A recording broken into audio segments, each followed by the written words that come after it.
Next time you need to do thumbnails. Oh, yeah, I know. I just quickly did it. I should have posted It matters a lot. We got to create you a template so that you can just edit it for each race. Oh, yeah. Perfect. All right. Well, hey, welcome into the post-race show with Rob Perez and I, where we're just going to shoot to shit here for the next 15 or 20 minutes. Well, Chris Buescher gets it done in a race that seemed like no one really wanted to win.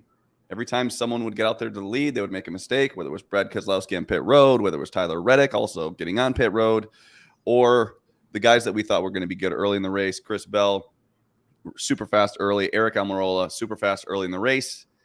And just they were not able to ever recover from the penalty. I mean, they passed a ton of cars, but could not recover. And Chris Bell, what a disappointing finish. Doesn't even finish on the lead lap. What was the term you used before the race for Christopher Bell this season? Starts with an S. Well, I don't know. Makes mistakes. Snake bitten. Snake bitten. Yeah, snake bit. He did it again. How when you have a car like that, it's always something on pit road with this guy. And it's costing me money, first of all. Number one. As we go live here, I faded Kyle Larson across the board, which ended up being pretty damn good strategy, as you discussed in the postgame show. He stunk the entire race, but we get to the final laps here, and I'm watching because Christopher Bell had to short pit because he was off the pace, and why did he go so early? Because I know that's going to kill us late if we don't get a caution. And then somehow Larson finishes in front of him just based on the way we cycle around. It's so frustrating. And that for me today, that matchup ended up being the difference between a win and a loss. It would have been break even either way, so it's not the end of the world. But I went from feeling fortunate to tilted because Christopher Bell can't stop getting into trouble with self-inflicted wounds, and I consider Crew to be self-inflicted wounds too. Yeah. He had a fast car again today. Well, if we go back to stage one, obviously Tyler Reddick was a little better than I thought he was going to be. Goes out there, leads every lap in stage one, wins stage one, which was kind of a gift. He was 7-1 to win stage one.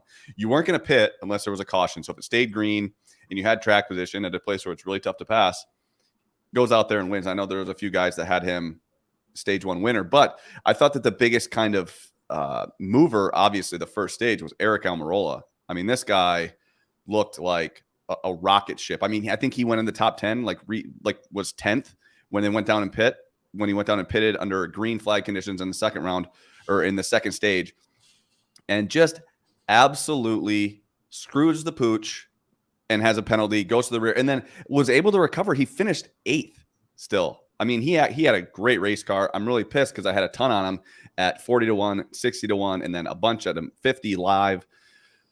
Chris. You know what's even more frustrating is getting a penalty at Richmond isn't even that detrimental because pit road is half a lap and you don't really lose that much time. The only way it affects you is if you just stay green for 3 freaking hours. And that's exactly what happened. Couldn't get one caution to get us back into it. Fucking drive me crazy. Yeah. No, it's just so frustrating because the penalties, you're like 1 mile an hour over speed, or not even, probably like half a mile an hour over. That's what Bell had. His penalty was a pit road speeding penalty. And then you had Eric Almirola, a commitment cone violation. Just get on pit road. And then it was just from there, it's damage control. You literally just, you go from, okay, we have a race winning car to okay, let's figure out a way to stay on the lead lap. Let's figure out a way to get a decent finish. And that was just freaking so tough to watch. But hey, RFK. Oh, speaking of another guy that just throws it away, Brad Keselowski, pit road. What was that? I was listening to Brad's radio. They're like, Brad, you need to pit right here. Like, turn in. Like he thought he was further down. He forgot where he was pitted. He fell asleep at the wheel. There's no other way to explain it. You just don't miss your pit box unless you're asleep. There was no one behind him either. It wasn't like he was in traffic. He just forgot. Just stall was right there. It was like pit right here. So he gives it away. Reddick gives it away. Did anyone else that had the lead? I think for the most part, those are the only guys that really gave it away, along with Bell and Almirola. We just didn't quite see what they had. all day. But Brad Keselowski. I'm done, by the way, ever entertaining the conversation of Bubba Wallace. This dude, like today, I would argue that he had a top 2, top 3 car, and he burns the rubber off his tires so fast. He's irrelevant at the end of any green flag run because he just wants to get in first to lead, and then we'll deal with it from there. And by the time he actually gets up front, every time there was a long green flag run today, he falls back to 7th and 8th. And it was not because he has a bad car. He is driving down. He is dive bombing at the beginning of like green flag runs. And I'm thinking of when I used to play NASCAR video games or Gran Turismo on PS2. And every time that you would accelerate through those turns going down low, your tires would go from green to yellow to red. And his tires are always red. He's he tilts. You talked about this in the pregame show. We texted about this. The dude tilts even when he's successful. Okay. There's always something with him. And then if his crew messes up just 1 second on a tire change, and that's what happened at him. That's what started it. He had a slow stop. Remember, I think he was leading and then he had a slow stop and lost track position and never was fast again because he was leading. He led a lot of laps. I think it's the most laps he's ever led in a race before. And then he gave it away. Like he gave it away on pit road and he doesn't recover at all. Like Bubba does not recover. No, he deals with adversity worse than most top drivers. Like I would put him as professional athletes in general. I mean, I didn't even have any money on him or against him, but to watch him just fumble away a car that was that good, and at last his crew was finally delivered. We just spent an entire season that he was so disgruntled with his crew. He was trading with Joe Gibbs for like new guys and just turning them over, and he could just never get on track. And the day that it actually gets all put together, including the weekend, because he delivered in qualifying, he was decent in practice, and he drove to the front today. Everything was done correctly until I'm watching him. He's driving away from the field while he's in that. I'm like, this dude's going to, the rubber, he's going to be down to axles like I'm watching a police chase after getting hit by a spike strip. Okay. Yeah. And that's exactly what happened. He falls back to 10th with the best car. I'm done. I will never put a dollar done with Wallace. I've never put a dollar on Bubba Wallace unless I'm getting plus EV at a super speedway ever again. Yeah, I agree. That's probably safe. But how about Ryan Preece? What a great run on him. His first top 10 of the year. He looked decent in practice. He wasn't great. I just think SHR in general, Derek brought it up of the NASCAR betting preview show. SHR showed up. Harvick wasn't the best. Like I thought Harvick was clearly going to be the best SHR car. I thought he was going to be great today, and he looked pretty average. I mean, he was 8 to 12 kind of all day long, never really a threat to take the lead. But this Ryan Preece, I mean, I kind of thought with a late race restart, I know that there's some people that had Ryan Preece top 3 and were just, hey, stay green, because it was probably 30 to 1 or so on Ryan Preece top 3. You know, hopefully they protected with like a top 5 because he did finish 5th. But Ryan Preece was a good run. I mean, with all of a sudden SHR showing speed, I could certainly see Harvick being great next week. I think, Harvick top 3. Yeah, that's don't talk to me about Harvick top 3. I was all in on Harvick. Bob, do you have any comment on Harvick top 3? It's just such a frustrating day. I was always off the wrong cycle that you needed to be on, and we come to pit road, you're rooting for that caution and it doesn't come, and then you got to wait for the entire cycle through and hope you can do it again in the next stage. Yep. And now, of course, we talked about this last week on the post-game show, but you know, when you have money on it, you're being biased towards your bets. So I'm sitting here and I'm like, caution. And if as an objective NASCAR fan that doesn't have any money, is just trying to watch a good race, there was no cautions at all. Like, would you consider this to be an entertaining race today because we didn't have to deal with debris and stuff like that? Or does green not always equate to fun? Because I don't know if today's race was fun. It was decent racing, but I don't know if it was entertaining. Yeah, I think it's good for betting.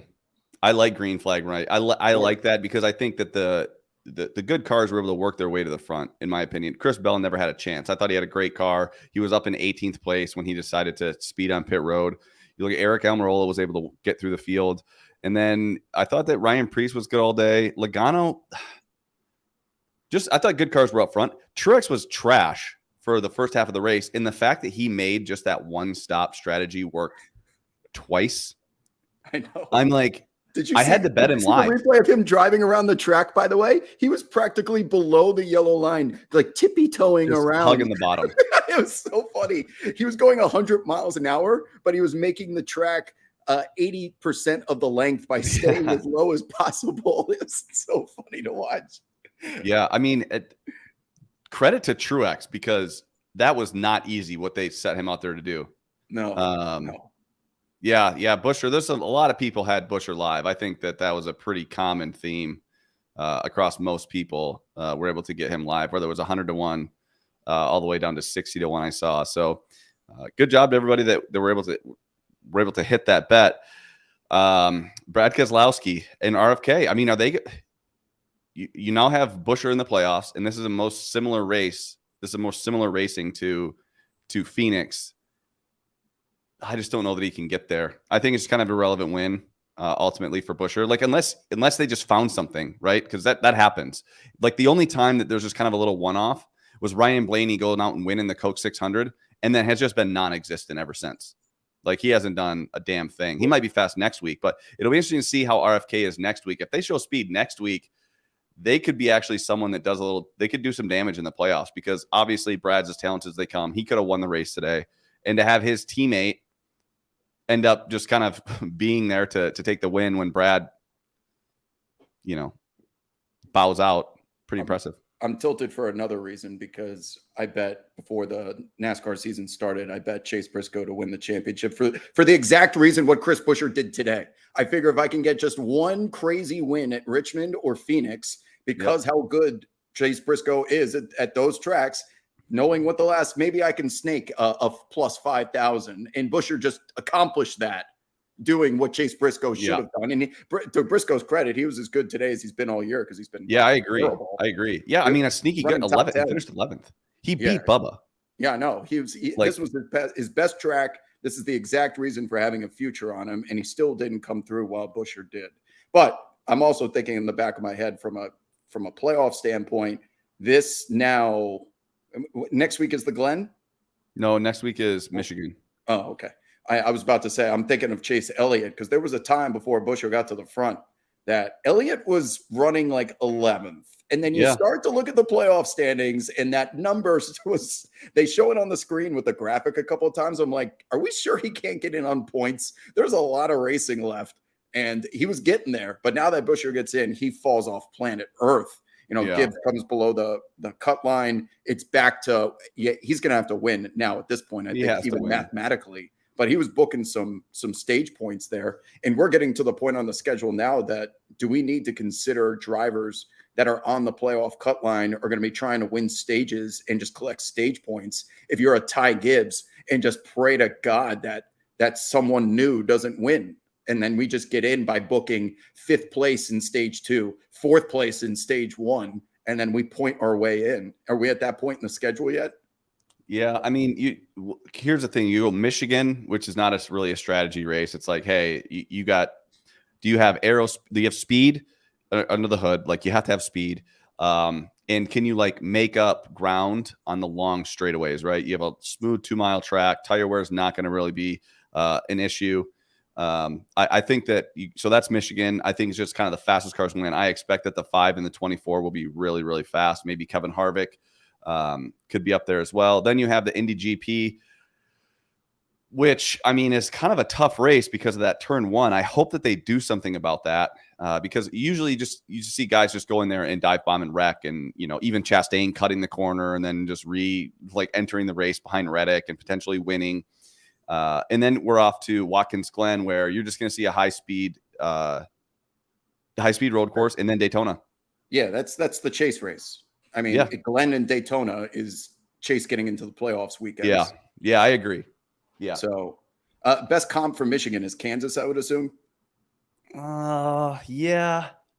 It's kind of a standalone. It's just raw speed. I think Byron has to be the favorite.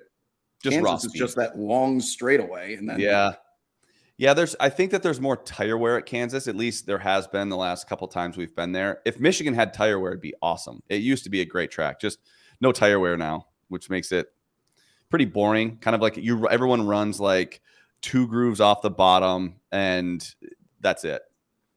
But then we go to Daytona, obviously, or so you go Indy, Watkins Glen, Daytona, and then Darlington. We're in the playoffs. You got Darlington, Kansas, Bristol. That's a great first round. The second round, Texas, Talladega, and Charlotte Roval. That is going to be you just pick a name out of a hat. Yeah. And go, hey, this guy's going to advance because I think the most important races are I think Dallas or Texas. And I think that the most important race, and Logano said this last year, is Las Vegas. Because if you win at Las Vegas, you're already into the finals. You then don't need to worry about Homestead and Martinsville. It's your team just preps for Phoenix. That's it. Like all hands on deck, Phoenix. Like go out there and you want to run well, but it doesn't matter. And, Logano was the first to say that, winning there last year and then just having 3 weeks just to prepare was perfect. So it'll be interesting to see going in. I mean, Truex did not have a good card today, and I thought he was like kind of a shoe-in to be the favorite. You come to a track like this where he's typically fantastic. He's been great on short tracks all year, and he was great at Loudon 2 weeks ago. And then he was probably a 20th place car that he drove his nuts off, and they stole track. I mean, twice they stayed out and pitted one time when teams pitted twice. And he just did a great job of like keeping it together. So I think Truex got the most out of his car today because I don't think it was very good at all. So I don't know who do you make the favorite, at this point in the season for the championship? If you're going to say championship after last week, I was still even thinking Truex, and then you're starting to think it's got to be Hamlin, but it's just such recency bias. But yeah. I know how good Truex is at Phoenix, and that's all we ultimately care about, right? Yeah, Vegas, in Phoenix, in Homestead. And Homestead is going to be Homestead. I mean, Truex was phenomenal there last year. I mean, he ran up against a buzzsaw with Larson, but he was awesome there. It should be if they just raced at normal intermediate tracks. It would be Hamlin, Larson, Truex, and I guess Byron. Logano, who just Byron. Because of points. But Logano, every time I look up, like today, for example, we're restarting with 7 laps left, and Logano's just hovering in 5th place. I'm like, where the hell did he come from? He's so annoying. He's the NASCAR equivalent of someone that just bunts for singles every time and just gets on base every time. It's so annoying. And he's always lurking and ruining my top threes, ruining my matchups because he hasn't had speed since last year or at the beginning of this season when he won his races. And then him and Paul Wolf are just always strategizing to get points. Drives me nuts. Yeah. Derek brought up a good point. Vegas, Homestead, and Martinsville and Phoenix. Byron's won all of those places. I don't think I'm not going to say too much about Homestead, but I don't think anybody has a chance to beat a certain driver there. No. Martinsville this year, he was average at Martinsville this year when I thought he should dominate there. He was good at Phoenix, but ultimately, dude, if Harvick makes it to Phoenix, look out because he was awesome there. He was so much better than everybody else. That line he was running from the first race, he could do it. But any other final thoughts on Richmond? Just gonna be thinking about Christopher Bell all night. It's so hard to it's so hard because you look at your bets. Like obviously, I was heavily invested in Almirola and Bell, so I know how their day went really, really well. Ty Gibbs, I feel like those guys like Ty Gibbs and Ryan Blaney and Chase Elliott, I didn't really pay attention to at all. I'll have to go back and rewatch the race to actually see how they did. There's a question in the chat. Does Byron look like he's fading? I'm leaning. I don't trust Byron. I'm sorry, especially when we get to Homestead and he's got Larson on his tail, and Larson's going to be riding him up the wall. Have we seen Byron in a high pressure spot like that deep in the playoffs? No. At a track that favors Truex and Larson, and they're going to be rocket ships those weekends. Yeah, but remember, Vegas is that first race. He won Vegas. I know if he gets in, he won these races, but it feels different to me in the playoffs. There's different type of pressure there. The lights are a little bit brighter, and the temperature's different, by the way. Yeah, when you get back to Vegas, it's a completely different track. It is 50 degrees cooler than it is right now. Yeah, that's a good point. I can see that. I don't know. Anybody, any questions or anything? Any other comments? The Chevys had faded a little the last 6 weeks. Yeah, they have. just HMS too, just in general. They just haven't been there. And I think Gibbs and Toyota are kind of. Stenhouse was lurking today all day in like 11th and 12th. And I'm, come on, just right timed caution will get him up there. It just never happened. He never had it. I was wrong about him today. I was wrong. I thought he was going to be better. Yeah, whatever. All right, man. I'm going to go have some dinner. Good chatting. And we'll see everybody next week. Cheers. Adios.